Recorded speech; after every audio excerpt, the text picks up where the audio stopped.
Canada doesn't want immigrants anymore, but they want immigrants to come to Canada, especially skilled workers, so that they could pay for social services. Some experts believe that Canada is in a population trap, a situation whereby they could not afford to bring more immigrants as they used to, but cannot stop bringing immigrants to Canada. But we are talking about the second largest country in the world with over 38 million people in population.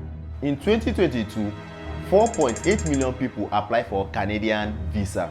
Canada doesn't have much population, but Canada is so big.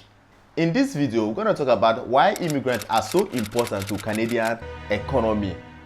What harm could this immigrant cause to Canada and its people? Why has Canada government not pulled back on immigrants if it's such a threat to the Canadian economy?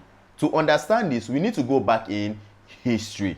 Canada is a land of immigrants, a country that have been built by waves of people from different parts of the world, from the early French and English settler to the more recent flux of immigrants from Asia and the Middle East. Canada have always been a welcome destination for people looking to settle in a new land destination from way back in history.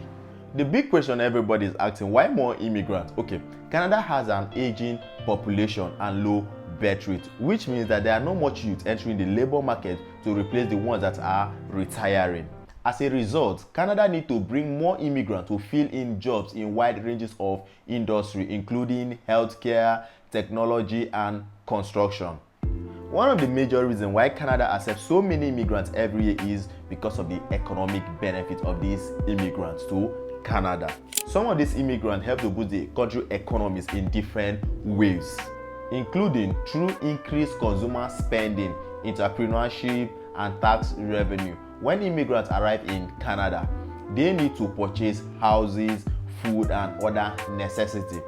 This increased consumer spending helps to stimulate the economy and create more jobs for Canadian natives. Sometimes, many immigrants choose to start their own business in Canada, which can create more jobs and even drive the economic growth. Don't forget, these immigrants also pay taxes, which help the government to fund other social services such as education, healthcare, and so on. In 2011 alone, a report from the Conference Board of Canada shows that immigrants pay $31.2 billion in taxes alone. With such amount, these have helped the government to support them in different programs and social services. With so much benefit, why are Canadians complaining? The big question there is that the native Canadians are feeling like strangers in their own land. And secondly, cost of living has gone so up because of these immigrants. Native Canadians are complaining that immigrants are competing for housing, job, including students who came to study, making it difficult for them to survive. And some of these foreign students which are coming to Canada to study, some of them even pay for mansions that are so expensive and making housing so expensive for native Canadians to afford. In July 2024, the Minister of Immigration said that the government should crack down on student permit visa because they believe that some of these people that are coming to study in Canada are not actually studying.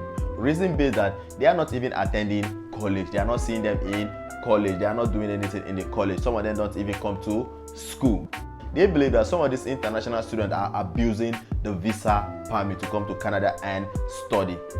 And if they are not attending college, that is a big loss to Canadian government because the Canadian government make billions of dollars from international students every year.